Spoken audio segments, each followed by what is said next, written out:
साहित्य लहर में आपका स्वागत है। आज आप सुनेंगे मालती जोशी जी की कहानी दलदल। आइए कहानी सुनते हैं। पापा की चिट्ठी आई थी। ताऊजी जब तक उसे पढ़ते रहे, प्रवीण सांस रोके बैठा रहा। उसे यह भी होश न रहा कि पुलाव से भरा चम्मच अधर में ही लटका रह गया है। ताई जी की भी शायद यही हालत थी। पापा की जब भी चिट्ठी आती, यही आलम होता था। पत्र पढ़कर ताऊजी ने जेब के हवाले किया और चश्मा उतारते हुए बोले, अरे यह क्या, तुम लोगों ने खाना क्यों रोक दिया? Carry on carry on. और वे खुद अपनी प्लेट के साथ जुट गए। क्या लिख रहे हैं? ताई जी ने डरते डरते पूछा। ताऊजी ने एक क्षण खाना रोक कर देखा और फिर ठहाकर हंस पड़े। लिखेगा क्या, परसों ज्वाइन कर रहा है। सच? ताई जी ने और प्रवीण ने एक साथ कहा। प्रवीण ने तो एकदम निढाल होकर कुर्सी पर सिर टिका दिया। लगा जैसे एक बहुत बड़ा बोझ दिल से उतर गया हो। ना उसे अब खाने में इंटरेस्ट रह गया था, ना उन लोगों की बातों में। और कोई दिन होता तो उसे यूं बैठा देखकर ताई जी घबरा जाती, प्रश्नों की बौछार से उसे बेदम कर देती। पर आज उन्हें भी फुर्सत नहीं थी। आज उनका मोर्चा ताऊ जी की ओर था और वे भरकस उनकी बमबारी का जवाब दे रहे थे। अब उन लोगों को यह डर नहीं था कि प्रवीण पास बैठा सब कुछ सुन रहा है। अब तक तो यह हाल था कि वह छटपटा कर रह जाता, पर कुछ भी ठीक से ना जान पाता था। उसे बच्चा जो समझते थे। अब सारी चर्चा उसके सामने हो रही है तो उसे खुद ही रुचि नहीं रह गई थी। उसके लिए तो यही एक समाचार महत्वपूर्ण था। पापा ने ज्वाइन कर लिया है। खाने की टेबल से उठकर प्रवीण पढ़ने की मेज पर आकर डट गया। केमिस्ट्री की मोटी किताब उसने सामने खोलकर रख तो ली थी, पर मन उसका अतीत के गलियारों में ही भटक रहा था। उसकी हालत ऐसी हो रही थी जैसे वह कोई डरावना स्वप्न देखकर जागा हो। जागने के बाद भी जैसे उस स्वप्न का आतंक मन पर बना रहा है। उसी तरह ये बीच वाले 2.5 वर्ष उसके मन मस्तिष्क को झकझोर रहे थे। 2.5 वर्ष, हाँ पूरे 2.5 वर्ष। और यह 2.5 वर्ष किसी दुखद स्वप्न से कम नहीं थे। उससे पहले वाली उसकी जिंदगी कितनी अलहड़, अलमस्त और खुशनुमा थी। क्या पापा की बहाली के साथ मौज मस्ती वाले वे दिन लौट आएंगे? क्या चटकी हुई तस्वीर में फिर से रंग भरा जा सकेगा? कब चटकी थी यह तस्वीर पहली बार? उसे आज भी वह दिन कल की तरह याद है। जीवन की कठोर वास्तविकता से उसका प्रथम साक्षात्कार उसी दिन तो हुआ था। अप्रैल की उमस भरी शाम थी। दोस्तों के साथ धमा चौकड़ी मचाकर वह शाम ढले घर लौटा था। किसी फिल्मी धुन पर थिरकते हुए उसने बरामदे में पैर दिया था कि सुना ड्राइंग रूम में पापा किसी से बात कर रहे हैं। पापा के पास कोई बैठा है। इसमें नया कुछ नहीं था, यह तो नियम सा था। पर पापा जिस अजीजी से बात कर रहे थे उससे उसे कौतूहल हुआ। उसने झांक कर देखा। शांतिलाल थे और पापा बड़े विनम्र अंदाज में कह रहे थे, शांतिलाल जी, किसी तरह बेबी की शादी तक इस खबर को दबा दीजिए बस। मैं कोशिश तो कर रहा हूं सर, शांतिलाल ने दांत निपोड़ते हुए कहा। पर आप तो जानते हैं दफ्तर में कैसे कैसे घाक बैठे हुए हैं। वह शर्मा तो सबसे कहता फिर रहा है। वह भोपाल में ऑर्डर देकर आया है, उसी की उड़ाई हुई खबर है सर। कैसी खबर पापा? प्रवीण ने हॉल में घुसते ही एकदम पूछ लिया था। पापा ने चौंक कर उसे देखा। क्षण भर को वे जैसे काट हो गए और दूसरे ही क्षण उनका चेहरा तमतमा उठा। कड़क कर बोले, तुम अपना काम देखो, हर जगह दखल देने की जरूरत नहीं है। प्रवीण सन्न रह गया। पापा उससे इस तरह बोलेंगे यह उसने कभी सोचा भी न था। और वह शांतिलाल जैसे 2 कौड़ी के आदमी के सामने। अपमान से वह भीतर तक लाल हो आया। वह खूब जानता था कि शांतिलाल इसी जरा सी बात को नमक मिर्ची लगाकर कितनी बड़ी बना देगा। शर्म के मारे प्रवीण से तो बाहर निकला ही नहीं गया। पता नहीं क्यों उसे शांतिलाल से इतनी नफरत थी। जब देखो ही करता रसोई तक चला आएगा। मम्मी इतनी नफासत पसंद है कि उनके सामने चपरासियों की घिघी बंधी रहती है, पर वे इस बॉर्डम को जब्त कर लेती है, पता नहीं कैसे। बुरी तरह आहत होकर मम्मी दरबार में गुहार लगाने वह भीतर पहुंचा, पर मम्मी कमरे में नहीं थी। इन दिनों तो उनका पूरा दिन दीदी के कमरे में बीतता है और दीदी का कमरा एक अच्छा खासा गोदाम बन गया है। जिस दिन से सगाई हुई है, घर में सामान बस आता ही जा रहा है। कभी कभी तो इन लोगों को इतना भी होश नहीं रहता कि एक ही चीज बार बार ना मंगाए। एक ही दुकान से सामान खरीदेगा आदमी तो ऐसा घपला होगा भी नहीं, पर इन्हें तो शहर की सारी दुकानों में खाक छाननी होती है ना। चले आ रहे हैं 3 ड्रेसिंग टेबल, 4 सोफे सेट। फिर दीदी रानी सबसे बढ़िया पीस सिलेक्ट करती है, बाकी लौट जाता है। उनकी एवज में और कुछ आ जाता है। बिजली का सामान तो कोई लौटाने को भी नहीं कह सकता। मम्मी सब उठाकर रख लेती है, कहती है आए दिन तो शादी ब्याह में जाना होता है, सब काम आ जाएगा। उस दिन भी मम्मी और दीदी बड़े मनोयोग से स्टील के डिनर सेट का मुआयना कर रही थी। एक एक चम्मच को उलट पलट कर देखा जा रहा था, एक एक डोंगे का वजन हाथों से तोला जा रहा था। मन में ढेर सी शिकायत लेकर पहुंचा था प्रवीण, पर नए बर्तनों की चमक दमक से खुद ही खो गया। काले चमकते सनमाइका टॉप पर वह बड़े करीने से प्लेट लगा रहा था जब पापा कमरे में दाखिल हुए। प्रवीण को इतना समय भी ना मिला कि वह दीदी को सावधान कर दे, और वह चिहुक पड़ी। पापा देखिए ना, ये डोंगे हमें जरा अच्छे नहीं लगे। वह पारिक ब्रदर वाला सेट फिर से मंगवा दीजिए ना। अब अपनी पसंद का सामान अपने घर जाकर खरीदना, यहाँ तो बस यही मिलेगा। पापा ने इतनी रुखाई से कहा कि दीदी स्तब्ध रह गई, और फिर दूसरे ही क्षण उनकी आंखें छलछला आई। पर पापा को जैसे जरा भी मतलब ना था। उसी रुखाई स्वर में बोले, और बेबी अब जरा ढंग से बोलना भी सीख लो, हर बार का मिमियाना अच्छा नहीं लगता।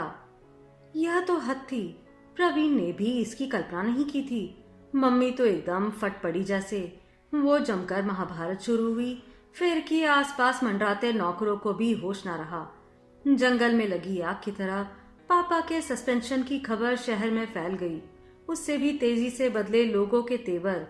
नए व्यक्ति के चार्ज लेते ही सुबह शाम घर में जुड़ने वाला दरबार बंद हो गया। 24 घंटे अटेंशन में खड़े रहने वाले नौकर चाकर भी एकदम गायब हो गए। बहुत कम लोग थे जो पुराने अवसरों का स्मरण कर चक्कर लगाया करते थे। उसमें भी मम्मी इतनी विनम्रता से पेश आने लगी। दीदी की शादी जो सर पर थी, अपमान, अवज्ञा और उपेक्षा, सारी स्थितियां दीदी की शादी की खातिर ही तो झेली जा रही थी। नियम समय पर शादी हुई और दीदी विदा हो गई। ट्रक भर के दहेज भरवा लेने के बाद भी हीरो के सेट के लिए बिसुरती रह गई। जीजा जी भी बहुत ऊंची कल्पनाएं मन में लेकर चले थे। चांदी का थाल, हीरे की अंगूठी, टीवी, स्कूटर, उन्हें भी निराशा ही हाथ लगी। और अपनी यह निराशा उन्होंने कई तरह से व्यक्त की। 20,000 नगद जेब में ठूसने के बाद भी समधी जी को शिकायत बनी रही कि उन्हें एयर कंडीशन होटल में क्यों नहीं ठहराया गया। गरज यह कि कोई खुश नहीं था। खर्च बेशुमार हुआ, पर रौनक ना हो सकी। पर पापा को जैसे इन सब से कोई मतलब ही ना था। एक अजीब सी चुप्पी ओढ़े सारा काम निपटाते रहे। बारात अगर उठकर लौट भी जाती तो उन्हें जैसे कोई फर्क नहीं पड़ता। सारी मान मनुहार भाग दौड़ मम्मी ही करती रही, अकेले उन्हीं की बेटी हो जैसे। बाद में इतनी जोरदार झड़प हुई थी उन दोनों में। फिर मम्मी रूठकर नानी जी के यहाँ चली गई थी।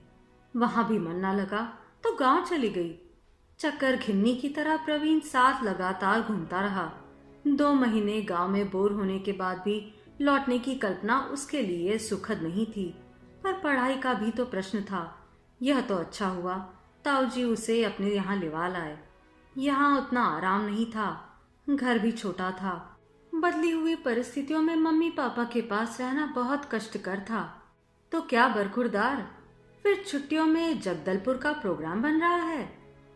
ताऊजी ने उसकी पीठ पर धौल जमाते हुए कहा तो वह चौंक पड़ा। जगदलपुर क्यों? अरे बेवकूफ, तेरे पापा की वहीं तो पोस्टिंग हुई है। सच? उस समय तो खुशी के आवेश में पूछना भी भूल गया था। इसका मतलब है इस बार की छुट्टियां सचमुच की छुट्टियां होंगी। इस बीच वह घर जाता रहा है। घर यानी कि पापा का नया हेडक्वार्टर, पर वहां घर जैसा कभी नहीं लगा। पिंजरे में बंद शेरनी की तरह परेशान मम्मी और दिन पर दिन बुढ़ाते पापा देखकर मन और उदास हो जाता। कितनी कितनी परेशानियां मन में लेकर जाता, पर वहां जाते ही जैसे जुबान पर ताला पड़ जाता। 2 बार दीपावली आई और चली गई। उदासी का अंधेरा वैसे ही कायम रहा। इस बीच उसका हायर सेकेंडरी का रिजल्ट भी आया। 3 विषयों में डिस्टिंक्शन लेकर वह फर्स्ट क्लास में पास हुआ था। पर सबके मन इतने बुझे बुझे थे कि खुशी आधी रह गई। लेकिन इस बार नजारा कुछ और होगा, रौनक कुछ और होगी। वह अधीरता से दिन गिनने लगा और पेपर समाप्त होते ही रस्सी तुड़ाए बैल की तरह भाग लिया। दोस्तों के साथ पिक्चर देखने का आकर्षण भी उसे ना रोक सका।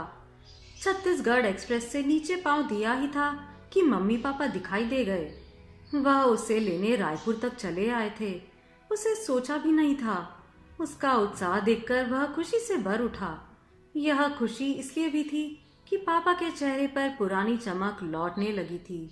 मम्मी की आंखों के गर्द गहराती छाया अब धुंधली पड़ने लगी थी।